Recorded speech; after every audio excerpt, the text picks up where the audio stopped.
দেখো বন্ধুরা, আমি গ্যাসটা জ্বালিয়ে দিয়েছি আর কড়াটা বসিয়ে দিয়েছি। এখন আমি তেল দিয়ে দিচ্ছি।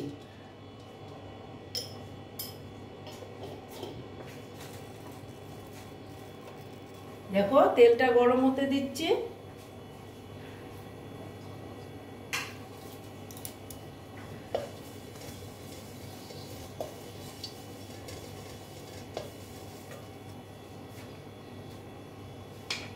দেখো তেলটা মোটামুটি গরম হয়ে গেছে। এখন আমি দেখো আলুগুলো সব ভেজে নেব।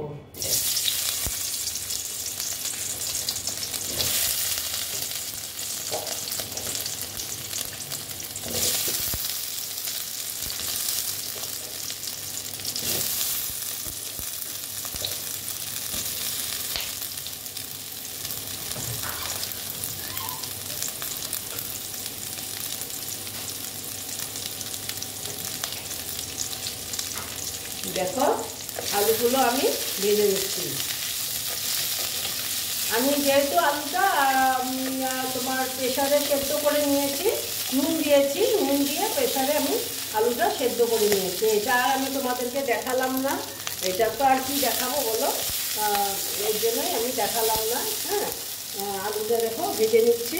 এখন আমি এখানে অল্প দিয়ে দিচ্ছি নুন। নুনটা না দিলেও কোনো ব্যাপার না, সরি হলুদ দিয়েছি, নুন বলছি। নুন তো দিয়ে সেদ্ধ করেছি, তারপরে তো আর হবে। তারপর দেখো আলুটাকে আমি ভেজে নিচ্ছি। দেখো বন্ধুরা, মোটামুটি দেখো আমার এটা ভাজা হয়ে গেছে। হ্যাঁ, এবার আমি এটাকে তুলে নিচ্ছি। তুলে তারপরে আমি তোমাদেরকে রান্নাটা দেখাচ্ছি। দেখো বন্ধুরা, আমি কড়াটা আবার বসিয়ে দিয়েছি। এখন আমি তেল দিয়ে দিচ্ছি। তেলটা এই এতটুকুই দিলাম, কারণ আমি ভাজাতে আগে তো ভেজে নিয়েছি। হ্যাঁ, আর সেই জন্য। আর এখন আমি একটু তেলটা কড়াতে দিয়ে নিলাম। আর দেখো এখন আমি ফোড়নে দিচ্ছি শুকনো লঙ্কা, হ্যাঁ, আর তেজপাতা, আর দিচ্ছি গোটা গরম মশলা। হ্যাঁ, তারপরে দিচ্ছি সাদা জিরে। আমার ফোড়ন থেকে সুন্দর একটা মিষ্টি গন্ধ বেরিয়েছে। এখন আমি অল্প পেঁয়াজ কুচি দিয়ে দিলাম।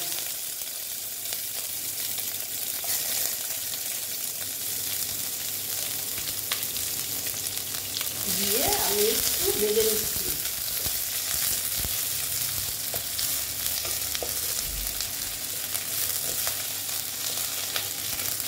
তোমরা তো সবাই জানো করতে, আমি আর কি করে করছি এটাই তোমাদের সঙ্গে শেয়ার করলাম। হ্যাঁ বন্ধুরা, এই আলুর দম দিয়ে লুচি খেতে বা ফ্রাইড রাইস, পোলাও সব কিছুই ভালো যাবে। দেখো এটা মোটামুটি ভাজা হয়ে এসছে। আমি এখন পেঁয়াজ অল্প গ্রেট করে নিয়েছিলাম, গ্রেটার দিয়ে এটা দিয়ে দিলাম।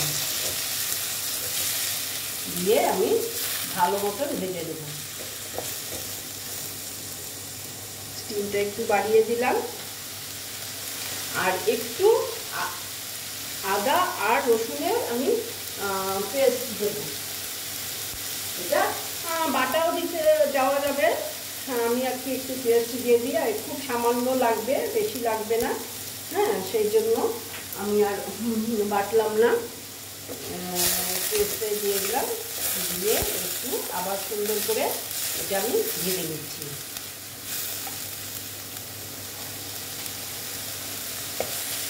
দেখো মোটামুটি আমার এটা ভাজা হয়ে যাচ্ছে।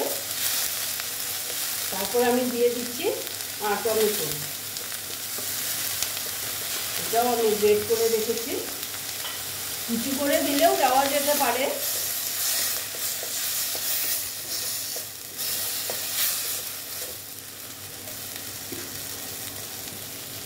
দেখো বন্ধুরা, আমার মোটামুটি ভাজা হয়ে গেছে। এখন আমি এখানে দিয়ে দিচ্ছি ধনের গুঁড়ো।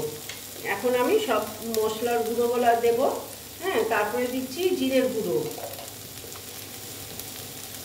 তারপরে দিচ্ছি আমি লঙ্কার গুঁড়ো, লাল লঙ্কার গুঁড়ো, হ্যাঁ, তারপরে আমি দিয়ে দেবো কাশ্মীরি লাল লঙ্কার গুঁড়ো,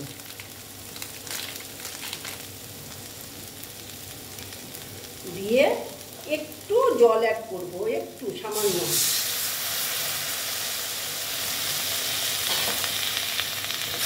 করে এইবার আমি মশলাটাকে ভালো মতন কষিয়ে নেব।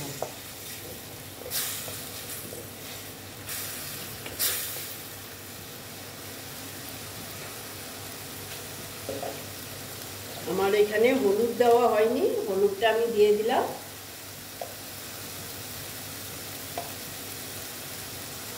তারপর আন্দাজ মতন আমি নুন দিয়ে দিলাম, নুনটা এতটুকুই দিলাম কারণ আমি যখন সেদ্ধ করেছি তখন আমি নুন দিয়েছিলাম, সেই জন্য আমি নুনটা এতটুকুই দিলাম। দিয়ে এবার আমি এটাকে ভালো মতন কষিয়ে নেব।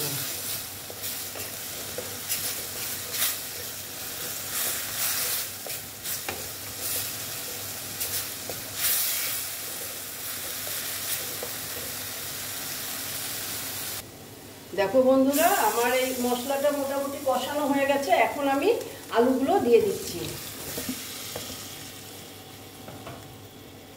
দিয়ে একটু ভালো মতন কষিয়ে নেব।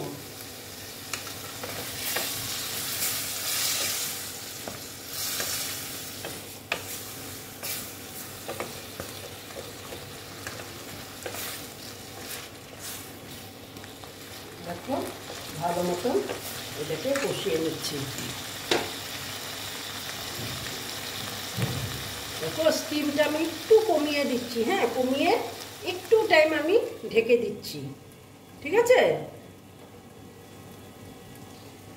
দেখো বন্ধুরা, অল্প দেখে নিচ্ছি।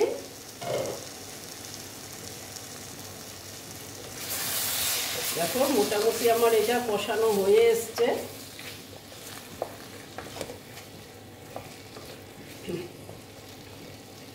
আর একটু কষিয়ে নিচ্ছি।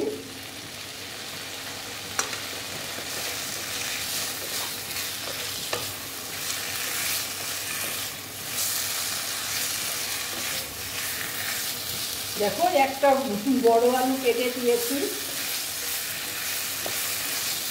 আমি, না যখন সেদ্ধ করেছি নুন তো দিয়েছি, তারপর না আমি আলুগুলো খোলা ছাড়িয়ে কাঁটা চামচ দিয়ে অল্প আমি ফুটো ফুটো করে দিয়েছি, তাহলে ভিতরে যাবে, খেতে ভালো লাগবে। এটা তো তোমরা সবাই জানো, সাধারণ কথা, তবু আমি বললাম, আমি করেছি তাই আর কি বললাম,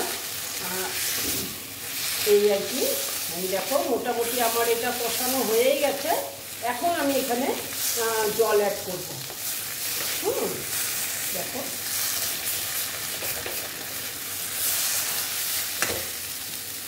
দেখো এখন আমি জল অ্যাড করে দিচ্ছি।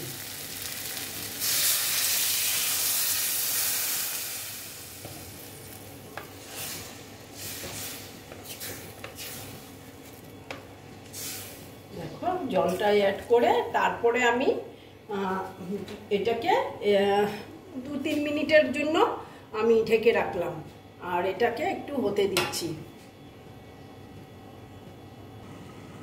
দেখো বন্ধুরা, অল্প দেখে নিচ্ছি। দেখো অনেকটাই হয়ে গেছে। এখন আমি মোটামুটি আমার হয়ে গেছে মনে হচ্ছে, আর একটু ঝোল কমাতে পারি, এটা তো মাখো মাখো হবে, হ্যাঁ, সেই জন্য বলছি আর একটু ঝোল কমিয়ে দিই। হ্যাঁ, আর একটু হতে দিচ্ছি, ঝোলটা কমে যাক। দেখো বন্ধুরা, আবার দেখে নিচ্ছি। দেখো আর ঝোল কমাবো না, কারণ আর একটু আলু টেনে নিবে। এইবার আমি স্টিমটা কমিয়ে দিলাম, তারপরে দিয়ে দিলাম ধনেপাতা। এটা অপশনাল, তোমরা ধনেপাতা দিলে দিতেও পারো, না দিলেও কোনো ব্যাপার না। আমি দিলাম ধনেপাতা, খেতেও ভালো লাগবে আর দেখতেও ভালো লাগবে, ঠিক আছে? আর আমি গ্যাসটা অফ করে দিলাম। এইবার আমি তোমাদেরকে সার্ভ করে দেখাচ্ছি, ঠিক আছে? এই দেখো বন্ধুরা, আমার আলুর দমের রেসিপিটা কমপ্লিট হয়ে গেল। তোমরা এই রকম রান্না করে খেয়ে দেখবে, আশা করছি খুব ভালো লাগবে। যদি ভালো লাগে তাহলে আমার ভিডিওকে লাইক করবে, আমার চ্যানেলকে সাবস্ক্রাইব করে তোমরা সামনের দিকে এগিয়ে নিয়ে যাবে। নেক্সট রেসিপি নিয়ে আবার তোমাদের কাছে আমি ফিরে আসব। বন্ধুরা ভালো থেকো, সাবধানে থেকো। ওকে।